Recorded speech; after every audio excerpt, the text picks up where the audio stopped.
Welcome to Dungeon Master Talk, a podcast specifically for Dungeon Masters. I am your co-host, Kyle. And I am your co-host, Shea. Kyle, I'm excited to be here talking D&D again today. Yeah, man, it feels like forever, even if it's only been since yesterday. It is too long since we have talked D&D. Ain't that the truth?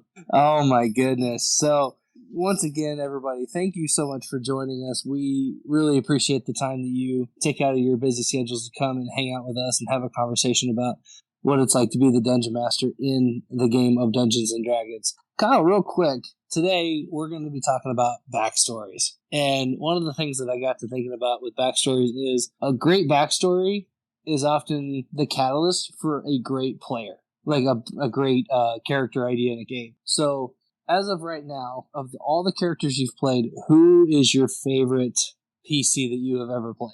My favorite PC? That is a good question, sir. See, it's probably this reoccurring one-off character that I have been playing with my group. This guy. He is infamous amongst my party that I am DM for because of his appearances in the one-offs that we play, and that is my bard, Cade. Oh, Cade. Oh, Cade. So, audience, the reason Cade is infamous, and the reason he gets that reaction, is Cade is pretentious, self-indulging bard who believes his own hype and is 100% out to create fame for himself at the expense of the other partygoers. So any chance he gets to make himself seem good, regardless if it reduces the appearance or popularity or fame of one of his party members, Cade is going to take it. And that's born out of his backstory. My original idea for this character was simply, what if there was a bard who was bad at being a bard, but believed he was great at being a bard? And that simple sentence birthed this character that I enjoy playing. I don't know if my party enjoys me playing him. They have sought to kill him on a couple occasions, but they've also saved his life a bunch. And so I think it's one of those characters that is almost legend enough in my group that you have to be sparse when you bring him out. But he is definitely one that is near and dear to my heart now. I will speak for the party that me as a player, I like him. Me as the PC, to be determined still. Oh my goodness, yes, for sir. Sure. So, Shea, as always, as is a theme, a running meme of DMT for sure. Right back at you, bud. Same question to you.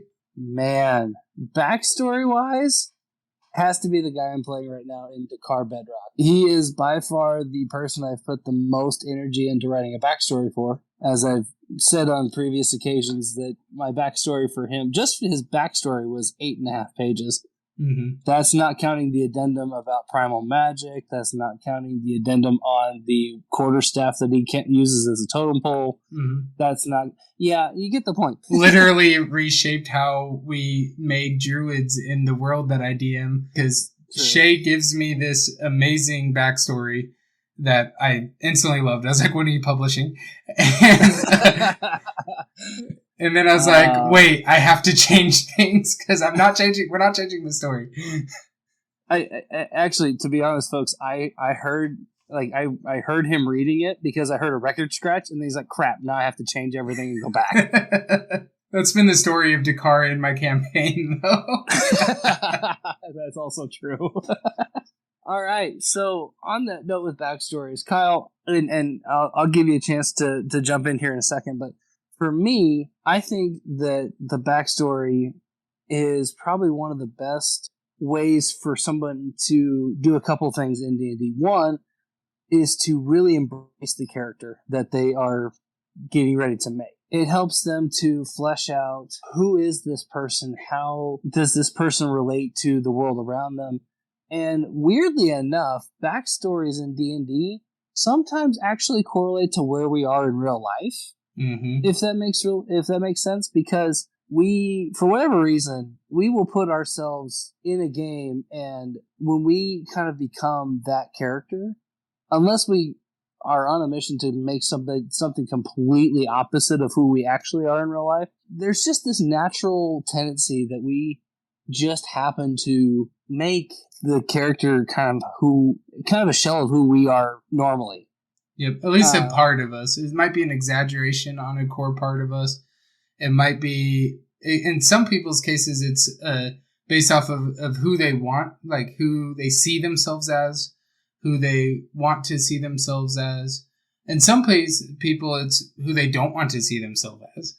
If playing those villain characters, but taken as a chance to let out that anger that they normally keep in. For some, it's that way to vent, way to let go of the stuff that we're dealing with in life through a character that maybe we have to control what we say in our work setting, so our character is not going to hold back. First thought is going to be spoken. Mm-hmm. And really, the backstory is where you get to define that, where you get to own that, build it, shape it, and bring it into just this core idea of a character. I agree. And one of the ways, for those of you who are still kind of newer to D&D, one of the ways that you start to formulate the backstory is there's 4 different boxes that on your character sheet you'll find. You'll find a personality trait, you'll find an ideal, a bond, and a flaw. And I think it's roughly about page 140 something is where those start playing out in the PHP. Sorry, that's PHP. There's tables, and usually, well, let me back up. So there's actually like different backgrounds that you can kind of associate yourself with. So you can have like an acolyte, which is usually more priest-like, or typically viewed as more priest-like. You have like sailors, you have hermits, things like that. Yep. Well, each one of those has those 4 different traits, but there's a table for each one of those. So you can roll it. If you really want to get creative, you can roll the dice and see which trait that you roll for those. Weirdly enough, I don't know why this is, and like I said earlier, the dice and you almost match all the time. Yeah, I don't know what it is about that, but the dice usually can figure out what you're thinking, and it picks the option that usually correlates to you. I'm not going to say it happens every time, but it happens to me more often than not. So yep. I don't know if it's just me, but the dice seem to know. Like, the dice know the better story path. The dice know the better outcome in the moment. The dice are right. I totally agree. And it's so much more fun that way, too, because especially if you're just making a character for fun, you can really just roll and see what happens, and then you can kind of let your brain spin going with that. But there was one game we played here a while back where Kyle and I were actually both players, and I made a dragonborn fighter named Captain Copperbeard. And his thing was he was a naval captain, but he hated water. Yep. And so anytime that we got around water, he was like, nope, nope, nope. He wouldn't even get on a boat. He was like, nope, nope. So that was just one of those things. Like, now granted, that was for a one-shot, so it wasn't like a continuous campaign arc, but I might have been interested to see how that would have played out later. There's been a lot of one-off characters that I would love to see in a full-length campaign. But that's probably, we could make a whole session out of just talking about the one-off characters that we've either seen or played. That's also true. And one of the things, like, you don't have to, while I'm thinking about this, Kyle, as I just mentioned, I'm the sucker for a written out backstory. Yes. But to those of you who are not as novelistic, or you don't necessarily drift that way, that's completely fine. You don't have to write a novel. You don't even have to write a short story if you don't want to. But every now and again, it's good to just kind of let your brain wander and be like, okay, well, what would this guy maybe have come from if he was a noble guy, and let's just say, for example, he got thrown out of his house because somebody screwed him over because of blah, blah, blah. Well, what was the thing that screwed him over? Mm-hmm. What was the thing, what was the motive behind the person that screwed him over? And so you take that and you kind of wrap that into a concept of, okay, that brings you from where this character was born to where the first session will begin. And that's how he or she got to that point in the story. And don't be afraid when you're writing this, when you're coming up with this, with however you're doing it. don't be afraid to include other players or your DM. And absolutely. Two of the backstories in the campaign I currently DM for were heavily thought out of in the same room as me, talking back and forth. The player had their idea. That what they needed was stuff from the world. They needed somebody's soundboard off of. And then one of them took what we were saying and they grabbed a notebook and they went to town and delivered me a full page. The other one grabbed out his phone and he sent me a book of a text and I saved that, and that is the character backstory. So it was really just what worked for them, and I acted as a soundboard. Another guy has taken a backstory that was pre-spelled out to a little bit from a module and took that and evolved it, changed it up and twisted it, and has been feeding it to us in little chunks. So he hasn't delivered to me much beyond what was originally printed for him, but he's feeding little bits every time he gets a chance into our campaign. Anytime that we have a quote-unquote filler moment, I air quoted, but you guys don't have the video. Because this is an audio podcast. Audio, darn it. I make such good faces for you guys, and my voice is trash. I'm making faces at Kyle the whole time. So. He does. I'm talking, and then why it sounds like I'm trying to not laugh is because I'm talking and Shea's making faces at me. It's true. But he's just feeding it to us as we go. So it doesn't always have to be done in the pre-delivery. Now, I do have to say, as a dungeon master, give me something, because I want to build on what you're building. That is, yes. I will build the world. I will give the outlines of the plot and the story and the villains. But it is your world to populate then and to take your adventure in. And so the more you give me about your character, the more personalized that journey can feel. And the more it'll feel like this game that we are making together was made for you. I totally agree with that. And I think also to kind of piggyback off of that, it gives you a hook as the player. 100%. Like this is how you insert yourself into the world that your DM is building. Mm-hmm. Like this is your way of saying, okay, I am important to the story because of X. You know, whether that be you were a fighter in the military and you got honorably or dishonorably discharged, you know, whichever way you want to run with that, that's fine. But that is your mark on the world. You know, just like in real life, like we want to do something that makes our life matter and our life have a purpose. Your backstory in D&D gives you that purpose in that game. And again, it doesn't necessarily have to be like the stereotypical, oh, I was an orphan or all this bad stuff happened to me. I mean, those are good story arcs and you can run with those. Maybe it could be similar to, I came from a good family and I'm 30 years old and I need to live somewhere outside of my parents' house, so I'm going to go adventure now. Yep. Or it could be, you know, I mean, fill in the blank, really. So the only thing is, and Kyle will back me up on this, this is one of the few things I think we probably agree on. When you're creating a backstory, if you start the campaign at level 1, I'm pretty sure you did not kill a big dragon before you got there. You are not the world's foremost superhero at level 1. You are not Superman. You are not Batman. You are not Spider-Man. You're maybe... Eventually, you might become Superman or Spider-Man.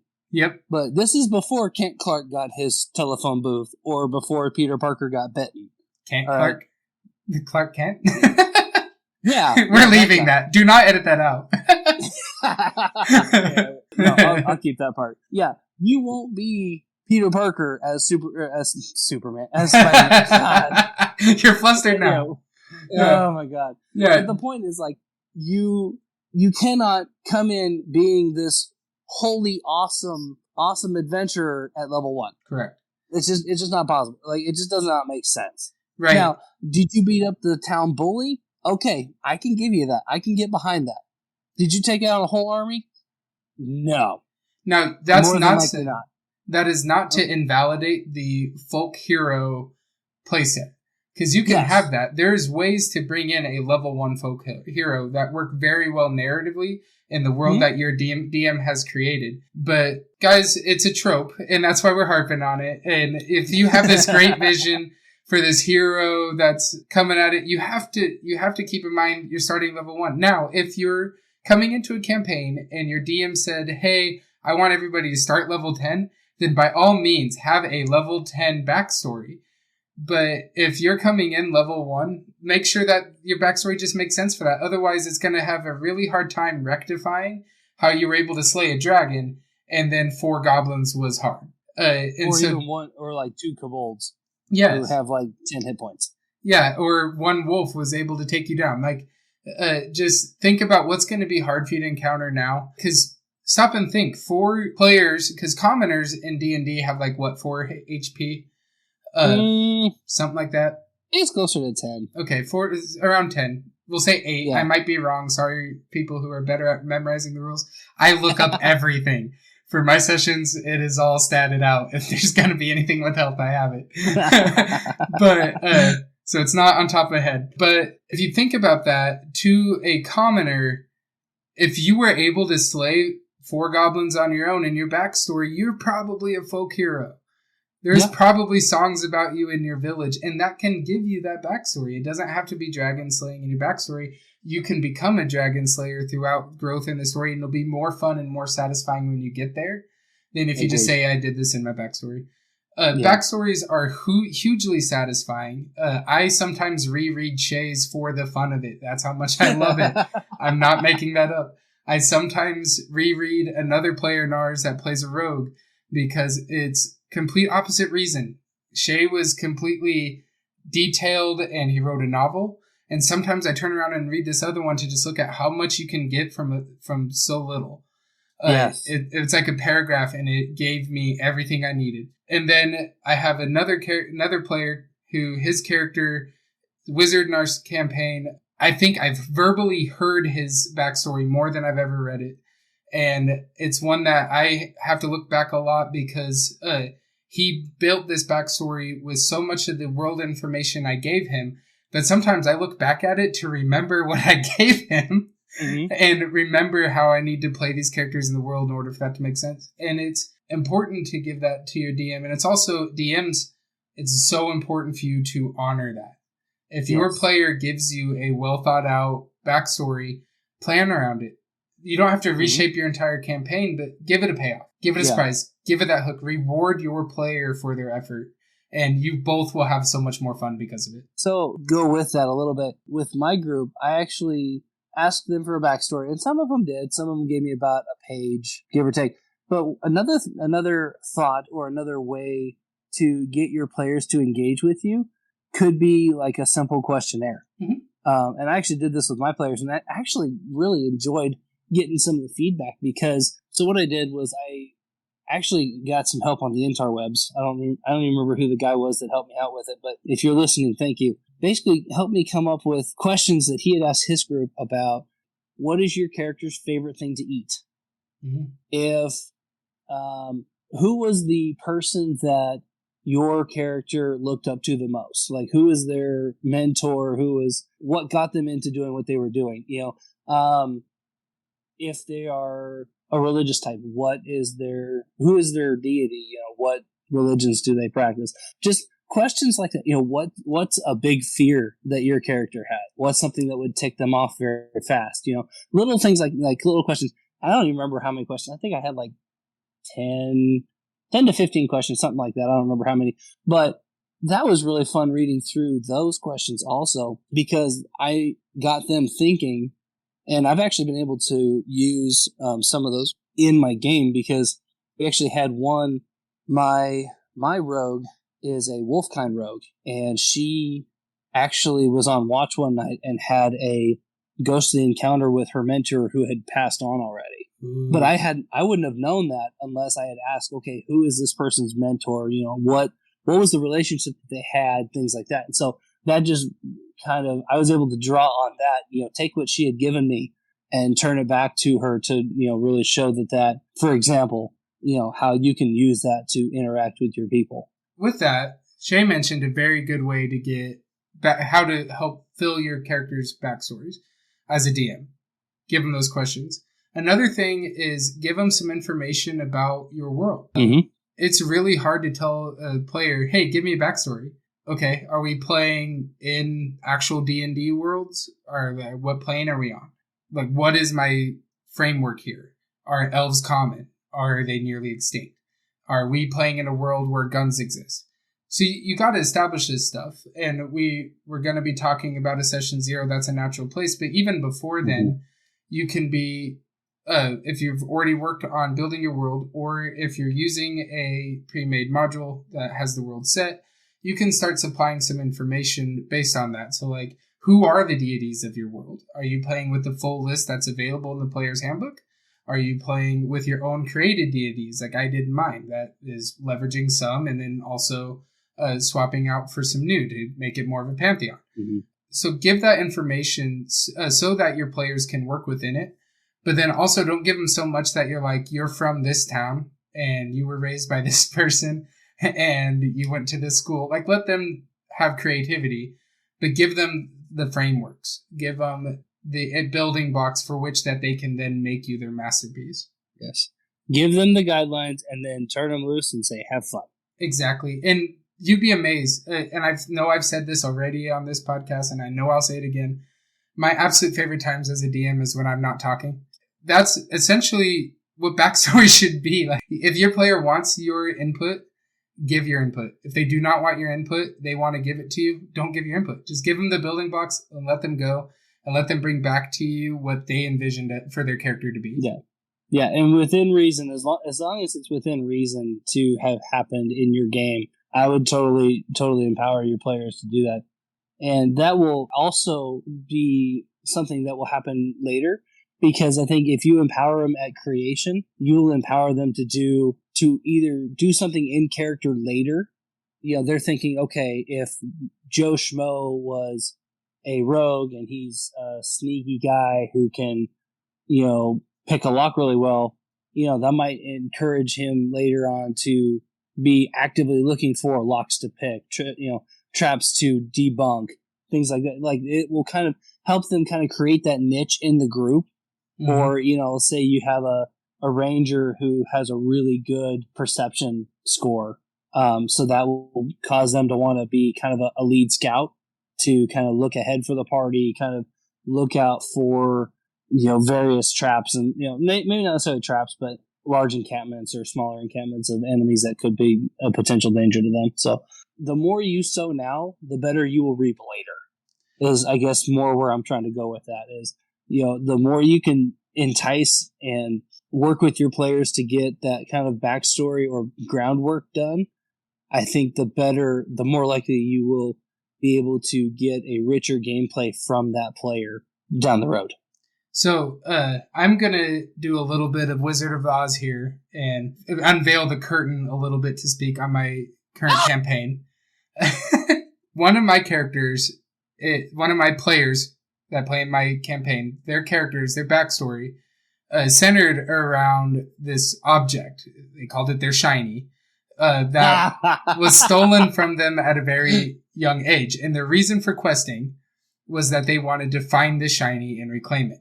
And once done, they were going to be done. So that's little story, pretty simplistic, not very many pages, very simple thought process developed for the character. So, curtain reveal moment. The original idea I had for my campaign was that it would be Lord of the Rings-esque.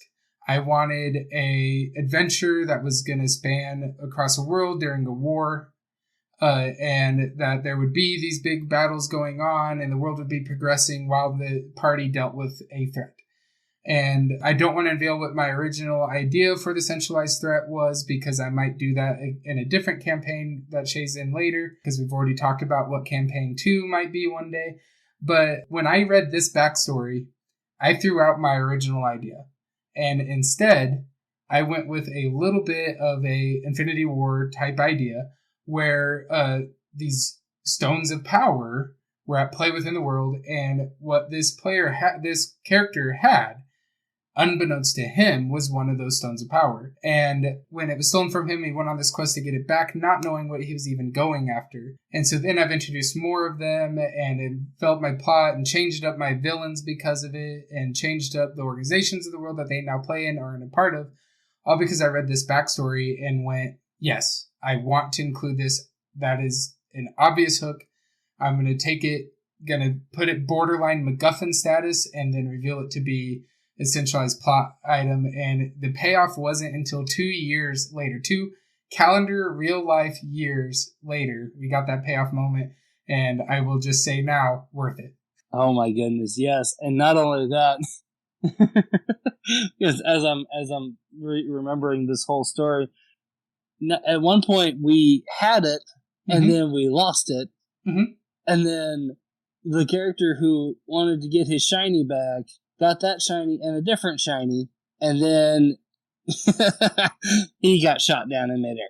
So now we're trying to figure out what's going to happen next.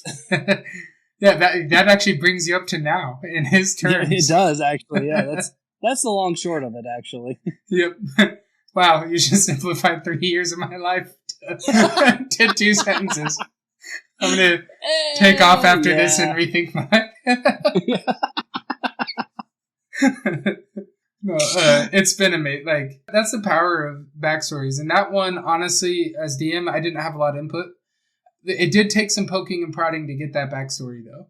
And so we were actually in past session 0. I think we were past session 2 or 3. And I finally received this backstory. It took, with my group, there was a couple guys that backstories came naturally. Shea was chomping at the bit. He was like, when are you going to ask for my backstory? Because I have it. It's true. I was like, come on already. It's like, why haven't you asked me for my backstory yet? We're almost to session 0. And then I had another friend that in the party that, like, he kept talking about what it would be, and it wasn't until like a year and a half later, I called him up and I said, come over to my house. We're putting this pen to paper because we've talked about it enough. Like, we used to carpool, this guy and I, and we would talk about it nearly every carpool drive. And so I finally called him up and I was like, get over here. We're going to finalize your backstory so I know which version of it's right and we can go with it. And so sometimes it takes that. Sometimes you don't be naggy. Don't make it a chore for them to do. But sometimes it takes showing your players that there's going to be a payoff in somebody else's backstory to get them to give you a backstory. And then just because that original backstory is done doesn't mean that you can't ever give your player characters a chance to go create off their little canned story. I recently, within recent memory, gave my players a 2-week time period where their character would be away from the other characters and told me, tell me what your character did in those 2 weeks in this world that we just played in. And the results of that rivaled and in some players' cases eclipsed their backstories in content and what we got. And others it met, and like some people, like they brought it more for their backstory because they're like, hey, we know what my character is about. They're just getting ready. And so giving those opportunities is also fun because for those who maybe didn't dive in so much on their backstory, they might know their character better now. And so giving them that chance to kind of backstory the sequel is always a good opportunity and a good idea as well. Oh, yeah, for sure. So here in closing, guys, really the heart of where we're trying to go with this backstory episode is really we want to help you, encourage your players to become more cognizant of their character that they're creating by doing a backstory. We think it's really a helpful tool to help them get engaged with the game, not only on a personal level, but gives them a niche to really find their way, their part in the world. I think also it's one of those things where you get a chance to work with them to build the world with them, as well as let them give you some insight into your world as well. Again, within reason. I mean, let them have freedom, but not necessarily go all He-Man and Hercules or whatever right off the bat. So, right. I guess, Kyle, is there anything else you want to add to that? Is there any famous hulky hero that we didn't reference that we could say just one more of don't make your initial backstory mirror them? I mean, you could be not Steve Rogers before he gets injected. I mean... Oh, that's actually perfect. So I think actually Steve Rogers is the perfect pre-level 1 backstory, but then he instantly jumped to like level 25, so he cheated. Yeah, at least. So I guess if you want to be a wizard and find some secret serum to turn you into Captain America, then by all means go for it. Yeah. Or if you want to be a wizard, like interesting backstory idea for somebody. What if you play a wizard that's afraid to cast a spell? Ooh. And for all of us here at DMT... Wait, aren't those called warlocks? He is Shea. And I am Kyle. And we will see you guys next time for more Dungeon Master Talk.